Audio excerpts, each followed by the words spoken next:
함께 보실 하나님 말씀은 누가복음 24장 13절에서 27절까지 말씀입니다. 누가복음 24장 13절에서 27절 말씀, 교독하신 후에 마지막 절 함께 읽겠습니다. 그날에 그들 중 둘이 예루살렘에서 25리 되는 엠마오라 하는 마을로 가면서 이 모든 된 일을 서로 이야기하더라. 그들이 서로 이야기하며 문의할 때에 예수께서 가까이 이르러 그들과 동행하시나 그들의 눈이 가리어져 그인 줄 알아보지 못하거늘. 예수께서 이르시되 너희가 길 가면서 서로 주고받고 하는 이야기가 무엇이냐 하시니 두 사람이 슬픈 빛을 띠고 머물러 서더라. 그 한 사람인 글로바라 하는 자가 대답하여 이르되 당신이 예루살렘에 체류하면서도 요즘 거기서 된 일을 혼자만 알지 못하느냐.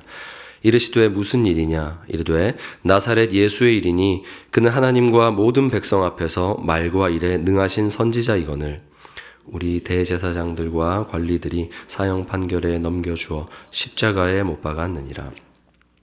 우리는 이 사람이 이스라엘을 속량할 자라고 바랐노라. 이뿐 아니라 이 일이 일어난 지가 사흘째요.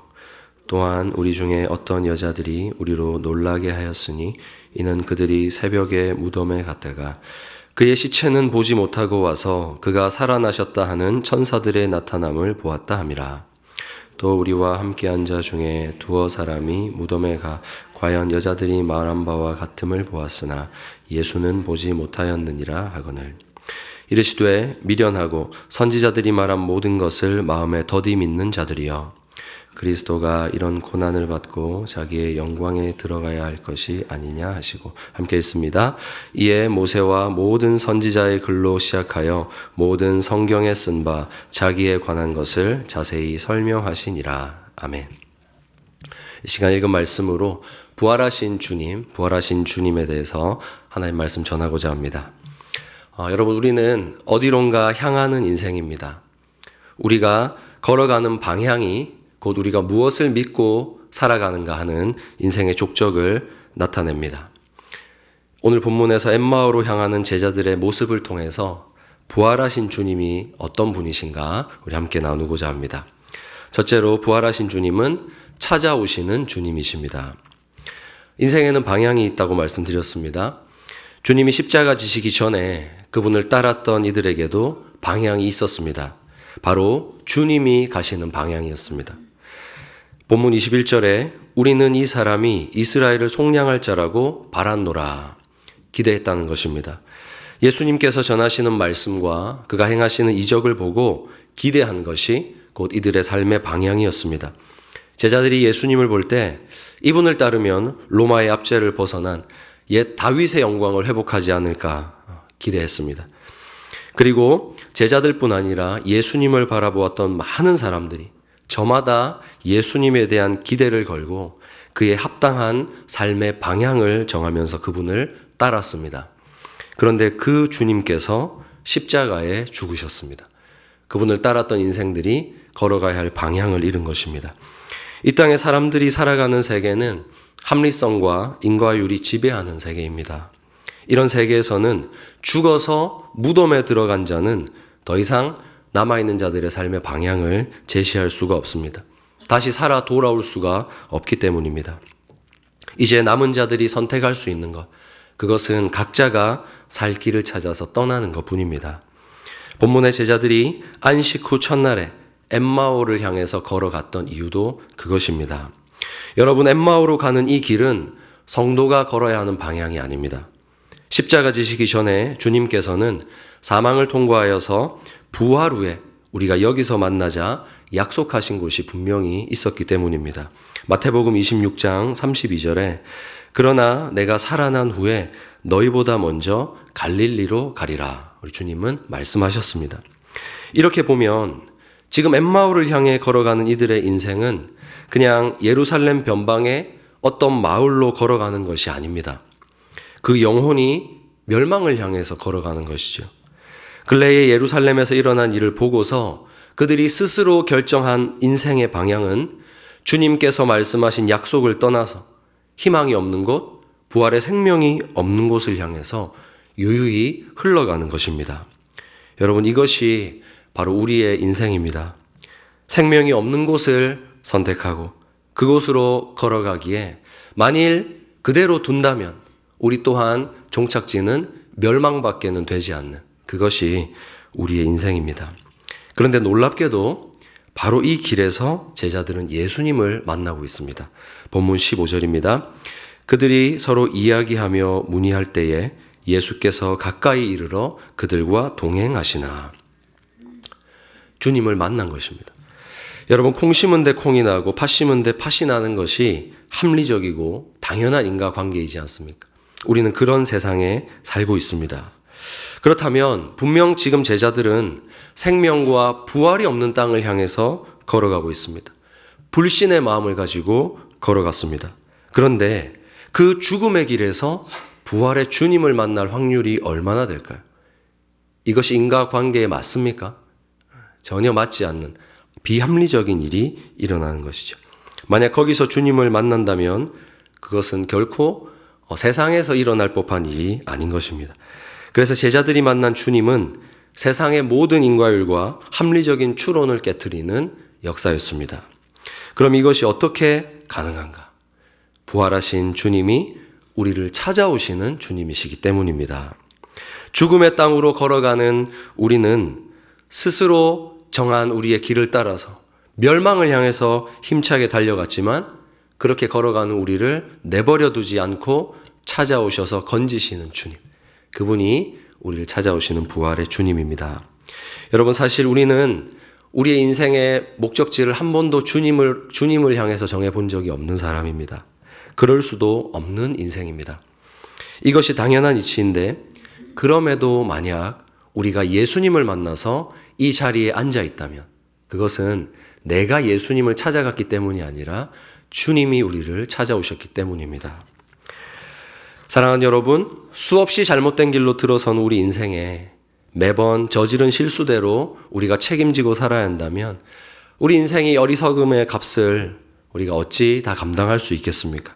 그러나 우리에게 희망이 있는데 그것은 우리를 찾아오시는 주님입니다. 그 주님을 기대하는 여러분 되시기를 바랍니다. 둘째로 부활하신 주님은 어떤 분이신가? 나타내시는 주님입니다.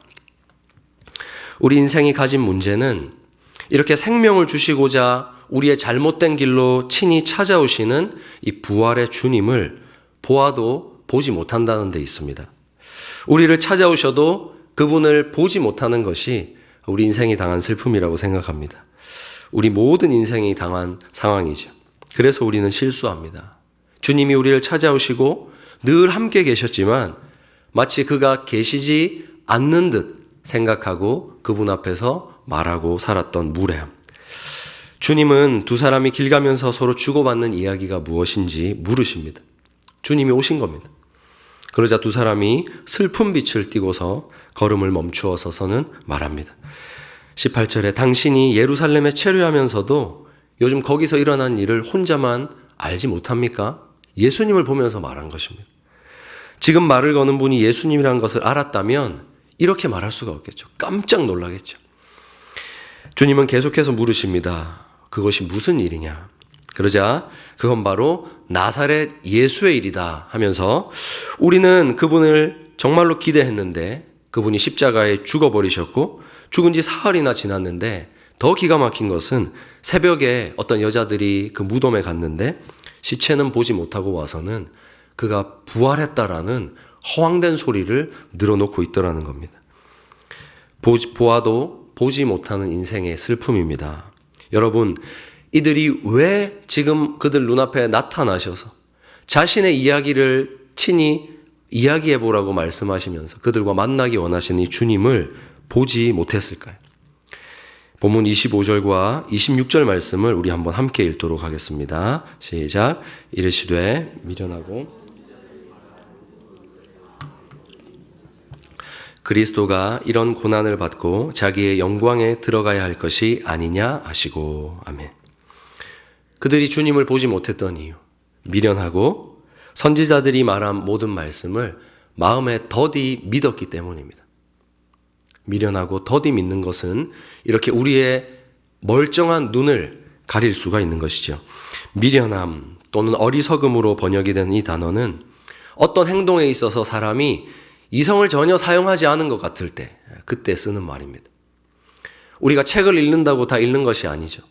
책을 읽으면서 그 의미가 무엇인가를 깊이 한번 살펴보고 이해하고 기억하는 그런 일들이 일어나야 우리가 책을 읽는 것이지 않습니까? 우리는 그냥 활자를 읽어 나가는 것이 아닙니다. 이해하고 우리가 기억할 때 읽는다고 할 수 있습니다. 제자들이 무엇을 하지 않았다는 겁니까? 하나님의 말씀을 읽고 들을 때에 그것을 이해하려는 수고를 안 했다는 겁니다. 지적인 활동을 하지 않았다는 것이죠. 선지자가 해주는, 또 랍비들이 해주는 그 말씀을 따라서 듣기는 좋아했으나 그 말씀이 나에게 어떤 의미인가, 주님이 나에게 무엇을 원하시는가 스스로 생각하기에는 게으른 삶을 살았다는 겁니다. 이와 같은 인생이 주님을 보아도 보지 못하는 미련함에 빠집니다. 이런 미련함에 마음이 더디기까지 하면 사람은 정말 완벽하게 눈앞에 나타나신 주님을 볼 수 없습니다. 마음이 더디다는 것이 무엇인가? 언어상으로는 마음이 느리다라는 것인데, 이것은 가르침에 집중하지 못하는 태도를 말합니다. 가르침에 집중하지 못하는 태도. 듣고 배울 기회가 있을 때 주의 깊게 듣지 않는 것이에요. 제자들은 예수님을 따르며 많은 말씀을 들었습니다. 그러나 그분의 가르침에 집중하지 않았습니다. 그분의 말씀이 허황되다 여겼던 것 같습니다. 특히나 이 부활에 관한 말씀, 주님이 죽으신 후에 우리 갈릴리에서 내가 너희보다 먼저 나타날 거다 하신 이 말씀도 어쩌면 제자들은 우리 선생님 허황된 말씀 하시는구나, 오늘 조금 이상한 말씀 하시는구나, 그 말씀을 주의 있게 듣지 않고 흘려보내었기 때문입니다. 지금 주님이 지적하시는 것은 제자들의 지적 능력이 아닙니다. 인지력의 부족을 주님이 지적하시는 게 아닙니다. 말씀을 붙잡고 묵상하지 않는 태도를 주님 말씀하시는 겁니다. 선지자의 글과 주님의 말씀, 곧 성경을 가벼이 읽고 흘려보내는 그런 사람들의 태도가 결국 오늘 눈앞에 나타나신 주님을 보지 못하게 만들었다는 겁니다.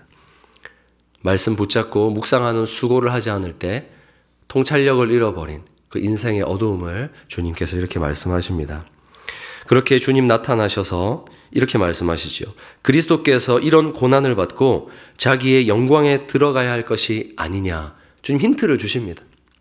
지금 너희는 무덤을 향해서 걸어가고 있는데 주께서 주신 말씀을 한번 보아라. 하나님께서 약속하신 그리스도는 분명히 고난을 받고 영광에 들어간다고 하지 않았느냐. 예수님께서 말씀해 주십니다. 제자들은 아니라 합니다. 아니요, 그럴 수 없다라고 제자들은 대답합니다. 본문에 제자들이 대답했다는 내용은 없습니다. 그러나 확실히 이렇게 대답했다라고 제가 말할 수 있는 이유는 지금 제자들이 걷는 인생의 방향이 그리스도가 고난을 받고 영광에 들어가야 한다는 것을 전혀 인정하지 않는 인생의 걸음이었기 때문입니다. 엠마오로 걷고 있는 그들의 삶의 방향, 그것은 이렇게 말하고 있습니다. 내가 믿는 그리스도는 죽을 수 없는 존재다. 내가 믿는 그리스도는 고난과는 어울리지 않는 존재다. 당당히 말하며 걸어가는 그곳이 엠마오를 향하는 걸음입니다. 이것이 미련하고 더디 믿은 인생에게 나타나는 결과입니다. 이들이 만약 주께서 전에 하셨던 말씀을 깊이 생각하고 그것을 굳게 믿고 거기다가 무덤이 비었고 시체가 없다라는 여자들의 증언까지 더해서 그 말씀을 깊이 통찰해 보았다면 그 마땅한 통찰을 바탕으로 우리 주님께서 전에 하셨던 말씀이 이것이구나. 주님께서 십자가에 죽으시고 부활하시는 바로 이 사건을 말씀하신 것이구나 깨닫고는 그들의 걸음을 돌려서 갈릴리로 향했을 것입니다. 사랑하는 여러분, 오늘 내가 부활하신 주님을 볼 수 없다면 그것은 말씀을 정확하게 읽고 이해하려는, 이 묵상하려는 수고를 하지 않았기 때문입니다. 지금도 살아 역사하시는 주님이 분명히 우리에게 찾아와 계신데 나타내 보이시는데도 우리가 그분을 보지 못한다면 우리가 오늘도 역사하시는 그 주님의 손이 어떤 것인가에 대해서 묵상하고 통찰하려는 수고를 감당하지 않았기 때문입니다. 주님을 보지 못하는 미련함이란 인생에서 우리가 반드시 감당해야 될 수고를 등한시했기에 찾아오는 마땅한 결과입니다. 또한 성경을 해석하여 선포하는 이 설교 시간을 가벼이 여기고 말씀 듣는 시간을 소홀하게 여겨서 그 말씀을 흘려버리는 것도 스스로 우리가 눈을 감는 것과 같습니다. 말씀이 선포될 때에는 주의를 기울여 들으시고 하나님의 뜻이 무엇인가 찾아가려고 깨어있는 그 수고를 감당할 때 곧 우리에게는 부활하신 주님을 볼 수 있는 눈이 열릴 것입니다. 그래서 주님도 말씀을 통해서 스스로를 나타내십니다. 성경을 풀어서 자세히 설명하여서 그들의 기대가 투영된 예수가 아니라 보아야 할 예수, 반드시 고난을 통과한 뒤에 부활하셔야 하는 지금 그들 눈앞에 있는 예수를 보게 하시는 겁니다. 27절 말씀입니다. 이에 모세와 모든 선지자의 글로 시작하여 모든 성경에 쓴 바 자기에 관한 것을 자세히 설명하시니라. 성경을 펼쳐놓고 주님 자신에 대한 말씀을 풀어 설명해 주실 때 비로소 제자들은 예수님을 보게 됩니다. 그때 그들의 눈꺼풀이 벗겨집니다. 어떻게 벗겨질까요? 그들이 미련하고 더디 믿음의 결과로 만들어낸 예수님의 모습, 그 모습이 벗겨져 나가는 것이죠. 그들의 기대가 투영된 세상의 합리성과 인과율로서 철저하게 한 번 십자가에 죽은 자가 있을 곳은 무덤밖에 없다라는 이 인식이 벗겨져 나가는 겁니다. 말씀을 들을 때 새롭게 보이는 것이 무엇입니까? 예수님이 계신 곳이 더 이상 무덤이 아니라는 것. 그것이 보입니다. 아, 우리 예수님 계셔야 될 곳이 무덤이 아니구나. 그래서 부활하신 것을, 주님이 부활하셔서 어딘가에 계시다는 것을 비로소 보게 되는 것입니다. 그래서 말씀을 통해서 우리가 주님을 본다 하는 것은 저는 발견이라고 생각합니다. 원래 계셨던 주님을 말씀을 통해서 발견하는 것이죠. 우리가 말씀을 깨달을 때 내 인생 가운데서도 늘 함께 하셨던 그 주님의 족적을 발견하게 됩니다. 말씀을 통해서 새롭게 뜬 눈을 가지고 여러분의 지나온 인생을 한번 돌아보시기를 바랍니다. 내 인생에서 주님 어디 계십니까? 했던 그때를 한번 떠올려 보십시오. 애타게 주님을 찾았던 때에 주님이 응답해 주시지 않아서, 어디 계신지 보이지 않아서, 내 손잡아 주시지 않아서 너무나 힘들었던 그때에 여러분 과연 주님이 우리 곁에 안 계셨을까요? 부활하신 이 주님이 그때 우리 곁에 계시지 않아서 우리가 못 본 것일까요? 주님은 거기 계셨습니다. 우리가 미련하고 선지자와 주님께서 성경을 통해 하신 그 말씀을 우리가 더디 믿었기 때문에 우리 곁에 계신 주님을 볼 수 없었던 것입니다. 사랑하는 여러분, 부활하신 주님은 우리를 먼저 찾아오시고 우리 곁에 계시다는 사실을 나타내기를 기뻐하십니다. 나 좀 봐달라고, 내가 네 옆에 있다고 나타내기를 기뻐하시는 분이 주님이십니다. 그러면 그분을 보기 위해서 우리의 응답이 이제 필요한 것입니다. 사랑하는 여러분, 말씀을 묵상하는 수고를 감당하시기를 바랍니다. 그냥 들려오는 말씀, 누군가 해석해서 유튜브에 수없이 막 전해지고 있는 그런 말씀, 그런 거 쉽게 그냥 듣고 흘려버리지 마시고 여러분이 말씀 앞에 앉아서 그 말씀을 읽고 묵상하시기 바랍니다. 하나님께서 여러분에게 주고자 하시는 말씀이 무엇인지 깨달으시기 바랍니다. 그때에 그런 말씀을 주의 깊게 들음으로 지금도 여기 계시며 여러분 곁을 한 번도 떠난 적 없으신 부활하신 주님을 보게 될 것입니다. 마지막 셋째로, 부활하신 주님은 어떤 분이신가? 영원히 함께 하시는 주님입니다. 찾아오시고 나타내셔서 주님께서 자신을 우리에게 보이시는 이유는 그가 우리와 영원히 함께 하신다는 사실을 보여주시기 위함입니다. 죄와 사망이 결코 우리 사이를, 주님과 우리 사이를 갈라놓을 수 없다라는 사실을 우리로 믿게 하시기 위해서 주님은 우리를 찾아오십니다. 주님이 십자가 지시기 전에 하셨던 말씀은 부활에 대한 이 말씀, 이것은 제자들에게 있어서 믿음의 영역에 있었습니다. 아무리 부활한다 말씀하셔도 제자들은 사람이 죽었다가 살아난다는 것에 대해서 믿을 수 없었습니다. 그런데 이제 부활하여 다시 찾아오신 예수님, 그 주님의 모습은 사실이었습니다. 아, 사망조차도 나와 주님 사이를 갈라놓을 수가 없구나.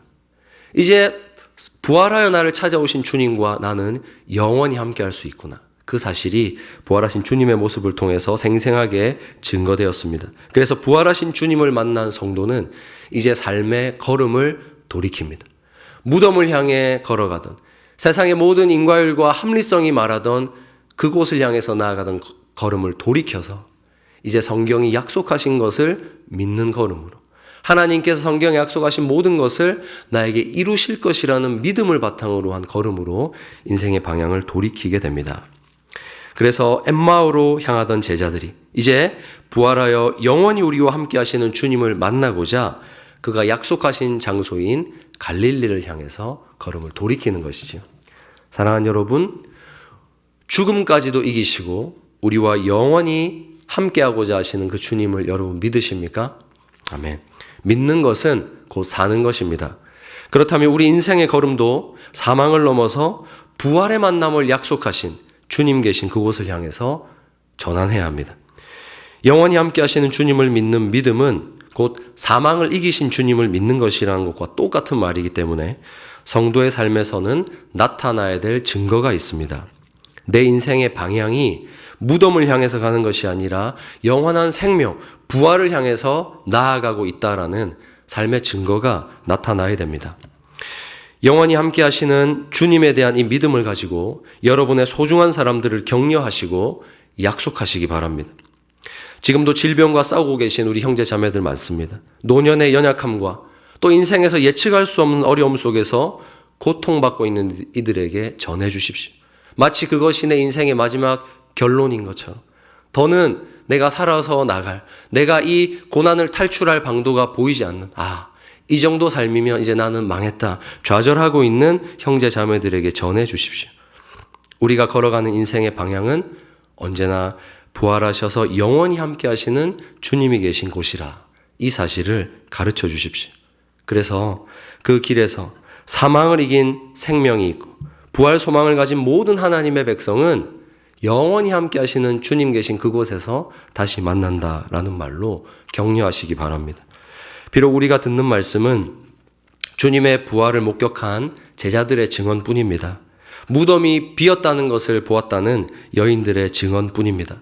그렇기에 지금도 세상은 우리의 발걸음을 돌리려고 공격합니다. 합리성과 인과율로 한 번도 죽은 자가 부활하여서 영원히 산 적이 없는 역사를 들이밀면서 부활은 없다, 온 인류가 다 함께 무덤을 향해 가고 있다, 너도 이 행렬에 동참하라, 세상은 우리를 속입니다.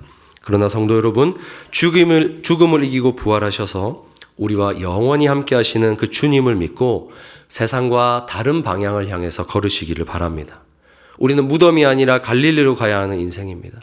썩어 없어질 세상이 걷는 방향이 아니라 영원한 생명을 염두에 둔 흔적이 우리 삶에서 나타나야 합니다. 작은 유혹에, 세상의 쾌락에 우리가 젖어들 수 없는 이유는 우리는 영원한 생명을 향해서 걷는 사람이기 때문입니다. 영원히 함께 하시는 이 주님, 이분만이 내 인생에서 절대로 변하지 않는 상수입니다. 내 인생에 어떠한 변수가 끼어들고 어떠한 역사가, 합리성이, 인과율이 네 인생은 이제 망했다고, 무덤을 향해 갈 수밖에 없다고 내 인생을 흔들 때에 끝까지 내 인생이 부활 생명이라는 곳을 향해 갈 수 있도록 내 인생을 지켜주시는 인생의 상수, 그것은 부활하셔서 영원히 우리와 함께 하시는 예수님입니다. 이 부활하여 영원히 함께 하시는 주님을 믿었기에 믿음의 선진들은 고난 속에서도 끝까지 믿음 포기하지 않았습니다. 예수님의 이름 버리라는 회유에 넘어가지 않았습니다. 세상의 것은 잃어버릴지언정 영원히 함께 하시는 주님 잃어버리지 않았습니다. 고난을 받아도 주를 부인하지 않았고 가장 귀한 자기의 생명까지 버린다 할지라도 주님과 함께 있고자 보이지 않는 주님의 손 붙잡았습니다. 이제 말씀 맺겠습니다. 부활하신 주님이 누구신가? 이것을 알고 나는 부활하신 주님을 믿습니다 하는 인생은 거기서 반드시 싸워야 하는 것이 있습니다. 부활이 없다 하는 세상의 이론과 역사입니다. 사람이 한번 태어나면 반드시 죽고 그 이후로는 무덤에 들어간다, 무로 돌아간다. 이 길고 긴 역사가 우리에게 강제하고 있는 그 답을 부정해야 합니다. 그것이 부활하신 주님을 만나는 인생이 걷는 길입니다. 그래서 우리가 이 땅에 발을 디디고 살지만 이성과 합리성을 초월한 이 부활을 품고 삶의 방향을 정한다는 것, 그것은 먼저 나 자신과의 싸움입니다. 이 말씀으로 우리를 찾아오시고 나타내시는 주님 만남으로 부디 여러분 인생의 방향이 입으로는 주를 믿노라 하면서 실제로는 슬픈 기색을 띠고 엠마오를 향해서 무덤을 향해서 걸어가는 인생이 되지 않기를 간절히 바랍니다. 여러분 어떤 고난 가운데서도 죽음을 이기고서라도 나를 구해줄 예수님이 계시다 믿고 살아가는 사람은 인생 포기하지 않습니다. 설령 실수하고 인생에서 잘못된 방향을 선택하는 우리라 할지라도 주님 우리와 영원히 함께 하시기 위하여서 내가 아무리 잘못된 길을 선택하고 내가 주님을 보지 못하고 잘못된 길 걸어간다 할지라도 사망까지 이기시고 주님 나를 찾아오신다. 끝까지 나를 붙드시고 돌이키신다. 믿고 살아가는 사람은 인생의 고난 가운데서 무너지지 않는 줄 믿습니다. 세상 모두가 사망이 삶의 종착지임을 인정하며 거기를 향해서 거기에 맞춘 걸음을 가지고 무덤으로 걸어갈 때에 오늘 전한 부활하신 주님에 대한 복음이 우리를 삶에서 세상이 걸어가는 곳과 다른 곳으로 부활하신 주님이 기다리시는 갈릴리를 향해서 걸어가고 행동하게 만드는 그런 능력이 되기를 우리 주님의 이름으로 축원합니다. 이 시간 말씀 생각하면서 우리 함께 찬양하고 기도하겠습니다. 우리 주일에 불렀던 하늘 소망 우리 함께 찬양하겠습니다.